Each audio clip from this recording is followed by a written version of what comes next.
అందరికీ నమస్కారం అండి. మనం కూర్చున్నది పెళ్లి పంక్తిలో కాదండి, అలాగని వనభోజనాలు కూడా కాదు. అందరికీ ఆరోగ్యకరమైన రుచికరమైన భోజనం అందచేయాలని ఒక రైతు చేసినటువంటి ఏర్పాటు. ఇక్కడ వడ్డన చేస్తున్న పదార్థాలన్నీ ప్రకృతి సేద్యంలో పండించినవే. భోజనం చేసేది పొలం గట్టున, చెట్టు నీడన ప్రకృతి సేద్యం చేస్తున్నటువంటి రైతు కేదారేశ్వర గారి పొలంలో. వీటన్నింటినీ సాంప్రదాయ పద్ధతిలో అరిటాకులో వడ్డించారు. చేసిన పదార్థాలన్నీ పొలంలోనే కట్టెల పొయ్యి మీద కష్టపడి చేశారు. పెండ్ల భోజనంలో వడ్డించినట్టుగా పులిహార, గారెలు, బూరెలు, నెయ్యి వీటన్నింటినీ అరిటాకులో ఒక్కొక్కటిగా కొసరి సాంప్రదాయ పద్ధతిలో వడ్డిస్తున్నప్పుడు మళ్ళీ పాత రుచులు, పాత జ్ఞాపకాలు గుర్తొస్తున్నాయి.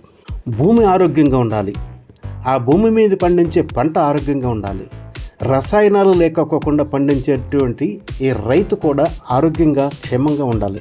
ఇలా ప్రకృతి సేద్యం చేస్తున్నటువంటి రైతే కేదారేశ్వర గారు. ప్రకృతి పద్ధతులు సేద్యం చేయటం, విత్తనాలు తయారు చేయటం, విత్తనాలు సేకరించటం, కావలసిన వారికి విత్తనాలు, పండించిన పంట అందుబాటులో ఉంచటమే వీరి ఉద్దేశం.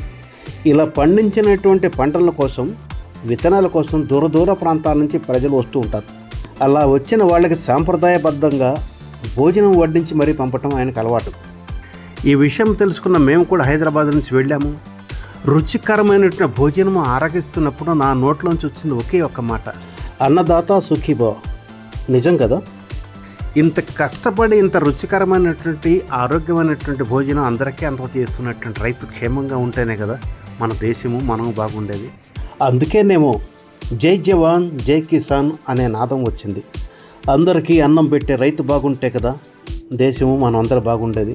ఈ వీడియో చూశాక కొంతమంది రైతులైనా ప్రకృతి సేద్యం వైపు మళ్ళుతారని చెప్పి నా ఉద్దేశం. ఈ వీడియో చూశాక మీ అభిప్రాయాన్ని కామెంట్ రూపంలో తెలియచేయండి.